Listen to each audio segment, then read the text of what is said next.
प्रिय छात्रों, आइए हम लोग कुछ और मुहावरे देखते हैं। जैसा कि आप देख रहे हैं कि पहले मुहावरे में लिखा हुआ है उंगलियों पर नाचना। तो इसमें दो तरह का होता है, उंगलियों पर नाचना और नचाना। जब हम नचाते हैं तो दूसरे को अपने वश में करते हैं, और जब नाचते हैं तो हम खुद किसी के वश में होते हैं।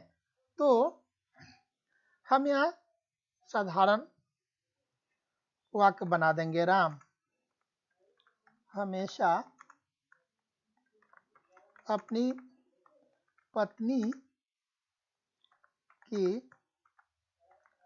उंगलियों पर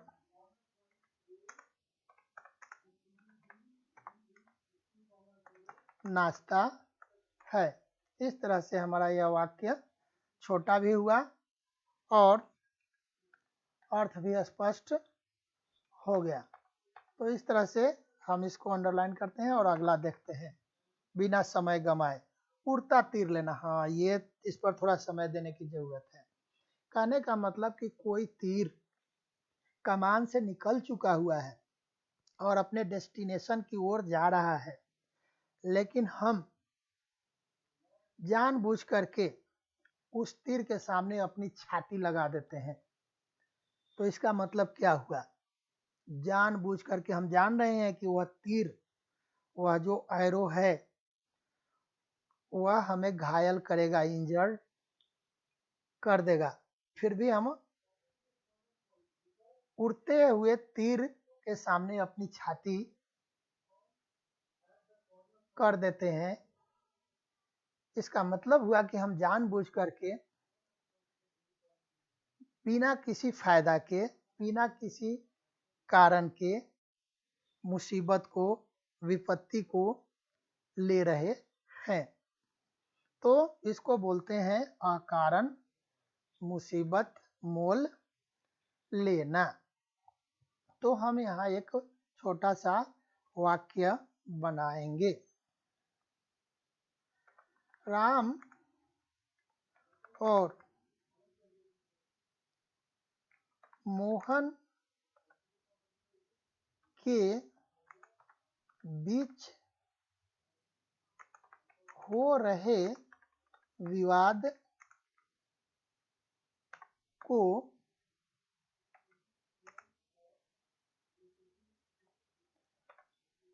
राम ने अपने ऊपर लेकर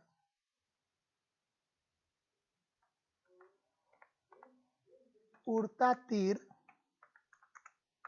ले लिया। अब दो के बीच में विवाद चल रहा था। अब बीच में राम आकर के और उस विवाद को अपने ऊपर ले लिया, उस झगड़े को अपने ऊपर ले लिया।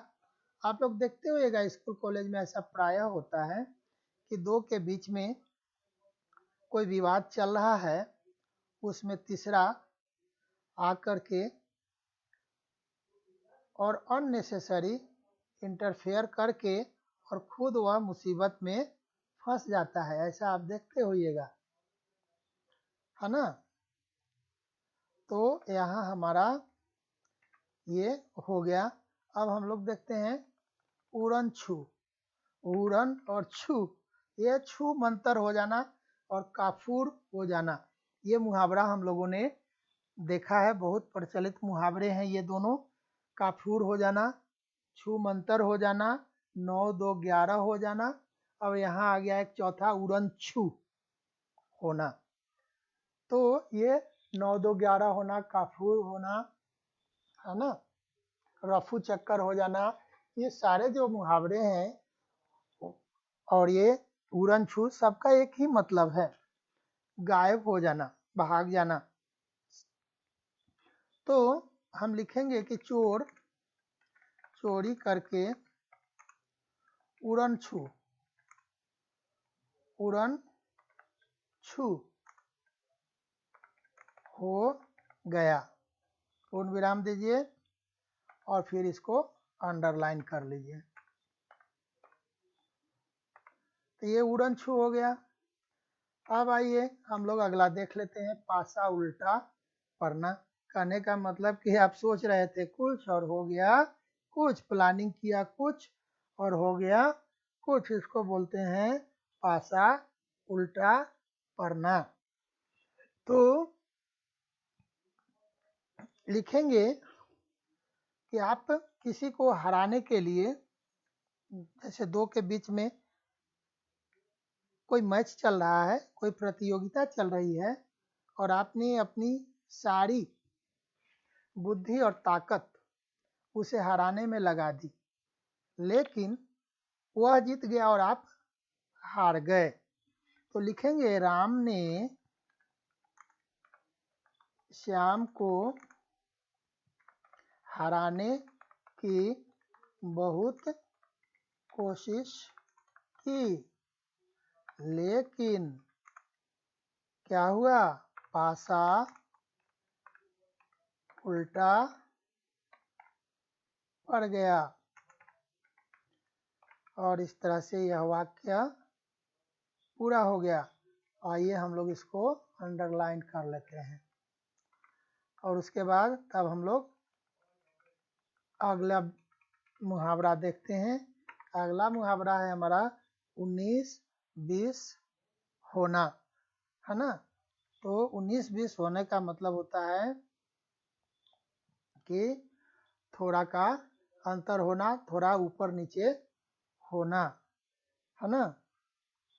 तो आजकल शेयर बाजार हमेशा क्या होता रहता है, 19-20 होता ही रहता है। तो ये हो गया 19-20 होना। तो ये थोड़ा का अंतर होना जब रहता है तो हम लोग ऐसे मुहावरे का प्रयोग करते हैं। तो ये हो गया है आपका। अब आइए हम लोग अगला देखते हैं। अगला है हमारा ऊँट के मुंह में जीरा। ऊँट के मुंह में जीरा। ऊँट बहुत बड़ा जानवर है और उसके मुंह में जीरा, जो हम लोग मसाला में यूज करते हैं, उसका एक दाना डालना, तो उसके लिए तो बहुत कम होगा ना। तो इसी तरह के सेंस में हम लोग प्रयोग करते हैं। तो हम लोग वाक्य बना सकते हैं, एक पहलवान के लिए, एक पहलवान के लिए दो रोटियां तो ऊँट के मुंह में जीरा के समान है। अब पहलवान है, हट्ठा कट्ठा आदमी है, वह तो अपने शरीर के अनुसार ही खाता पीता होगा, लेकिन उसको जब हम दो रोटी खाने के लिए देते हैं तो उसके लिए तो वह बहुत कम हो गया। तो ये हो गया ऊँट के मुंह में जीरा। ऊँट किस करवट बैठता है, ये परिणाम, रिजल्ट डाउटफुल होना, है ना। रिजल्ट डाउटफुल होना को कहते हैं ऊँट किस करवट बैठता है। तो हम लिखेंगे दोनों टीमें, दो टीम मैच खेल रहे हैं, दोनों टीमें तो अच्छा खेल रही हैं, लेकिन देखो ऊँट किस करवट बैठता है। कहने का मतलब कि आप रिजल्ट नहीं बता सकते हैं। तो यह हुआ ऊँट किस करवट बैठता है मुहावरा से वाक्य। अब हम लोग आइए दूसरा देखते हैं, ऊंच नीच अच्छा बुरा, है ना। ऊंच नीच अच्छा बुरा। जब हम काम करेंगे तो ऊंच नीच होगा ही। जब हम काम करेंगे तो ऊंच नीच होगा ही। अब कहने का मतलब यह है कि जो आदमी काम करता ही नहीं है उससे गलती होगी कैसे। जो आदमी काम करता ही नहीं है उससे गलती होगी कैसे। तो जो करेगा उससे तो कुछ न कुछ होगा ही। तो ऊंच नीच होने की संभावना होगी जब आप काम करेंगे तब। और जब आप काम करेंगे ही नहीं तो ऊंच नीच होने की कोई संभावना ही नहीं है। एक ही थैली के चट्टे बट्टे होना, इनका मतलब होता है कि सबका एक ही नेचर होना, सबका एक ही स्वभाव होना, सबका एक ही व्यवहार होना, है ना, उसको बोलते हैं एक ही थाली के चट्टे बट्टे। तो हम वाक्य बना सकते हैं कि इनमें से किसी पर विश्वास मत करो। इनमें से किसी पर विश्वास मत करो, सभी एक ही थाली के चट्टे बट्टे हैं। चट्टे बट्टे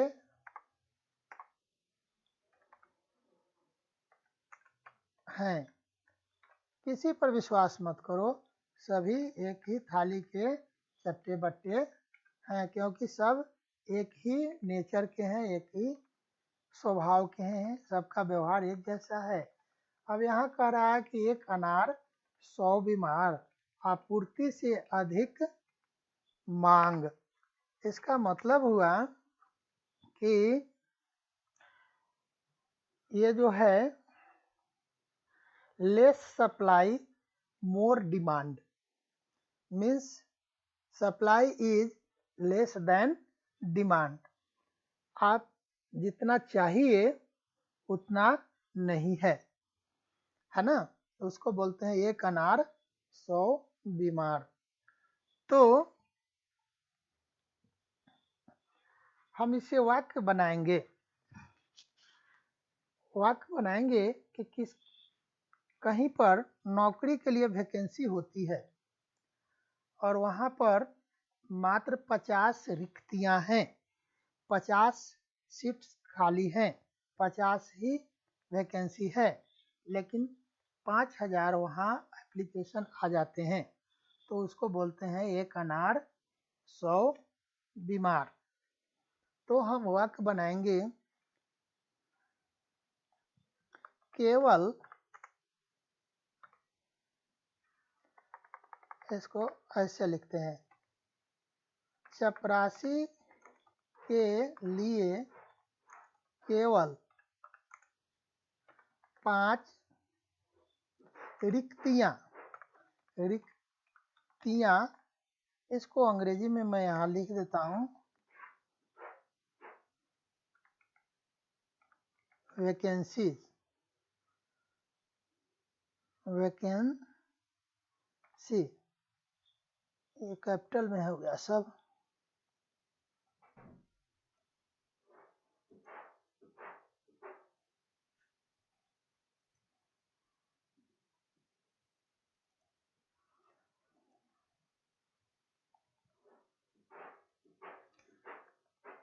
तो यहाँ हमारा हो गया कि चपरासी के लिए केवल 5 रिक्तियां थी,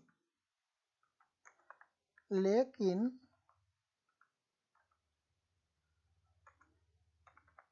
5000 आवेदन पत्र आ गए।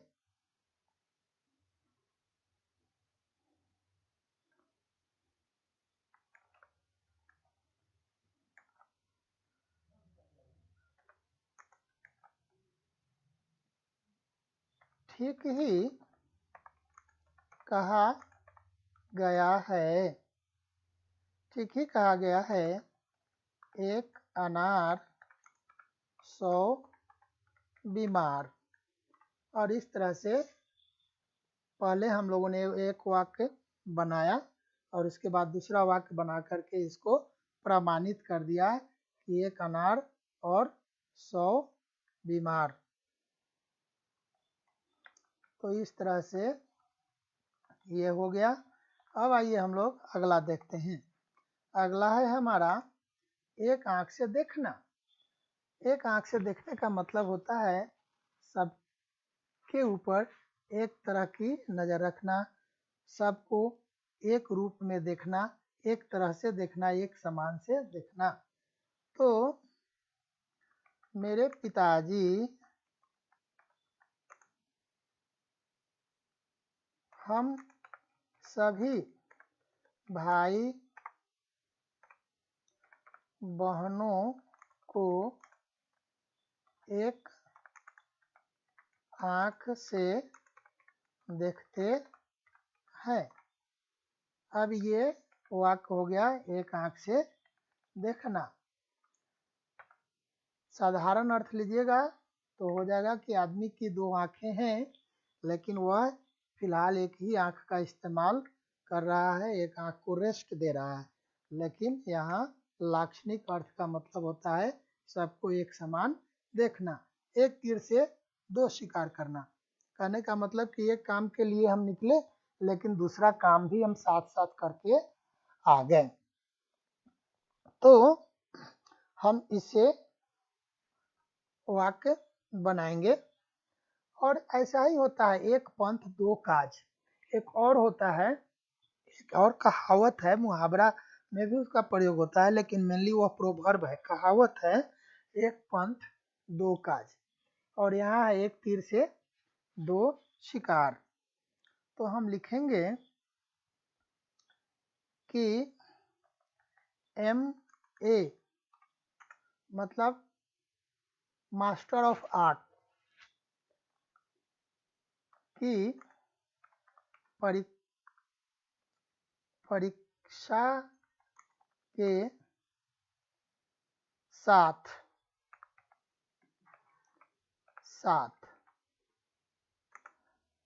यदि IAS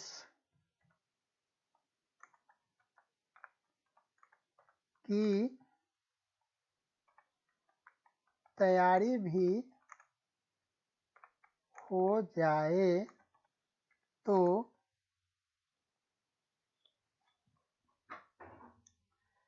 एक तीर से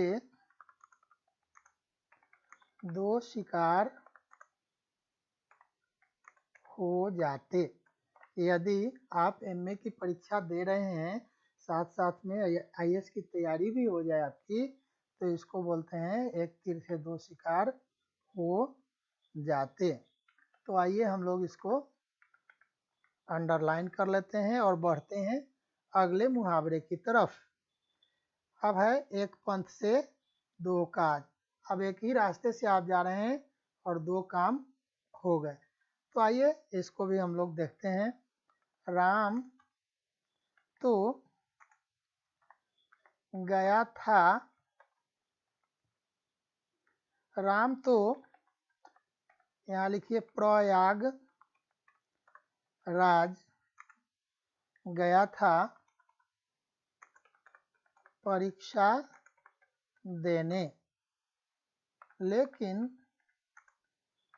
संगम में स्नान भी कर लिया। संगम में स्नान भी कर लिया। वहाँ गंगा यमुना सरस्वती तीनों नदियाँ एक जगह आकर मिलती हैं, उस स्थान को बोलते हैं संगम। और वहाँ आदमी जब स्नान करता है तो ऐसा माना जाता है कि वह सभी पापों से मुक्त हो जाता है। तो राम तो प्रयागराज गया था, प्रयागराज मतलब इलाहाबाद गया था परीक्षा देने, लेकिन संगम में स्नान भी कर लिया। इस प्रकार उसने एक पंथ 2 काज कर लिए। अब इस तरह से उसने एक पंथ और 2 काज कर लिए। तो इस तरह से यदि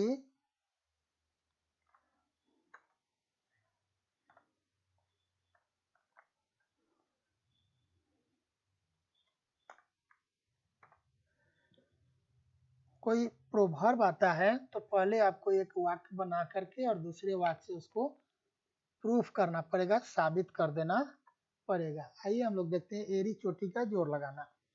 अब ये एड़ी चोटी का जोड़ लगाना, आकाश पाताल एक करना, जमीन आसमान एक करना, ये सब का मतलब होता है कठिन परिश्रम करना, कठिन मेहनत करना, रात दिन एक करना, एड़ी चोटी का जोड़ लगाना, आकाश पाताल एक करना, जमीन आसमान एक करना, ये सब का एक ही अर्थ होता है। तो परीक्षा में पास होने के लिए, परीक्षा में पास अंग्रेजी शब्द है, इसको लिखिए सफल। सफल सफल होने के लिए एड़ी चोटी, एड़ी चोटी का जोड़ लगाना ही पड़ता है। इस तरह से हमारा यह समाप्त हो गया। अब हमारा आखिरी है एड़ियाँ रगड़ना या एड़ियाँ घिसना। आप लोग देखते होइएगा सरकारी ऑफिस से काम कराने के लिए लोग बोलते हैं जूतियाँ घिस जाना, चप्पलें घिस जाना, एड़ी घिस जाना या एड़ी रगड़ना। तो ये सब का मतलब है कि बहुत चक्कर लगाना। तो सरकारी ऑफिस का काम कराने के लिए एड़ियाँ घिसनी पड़ती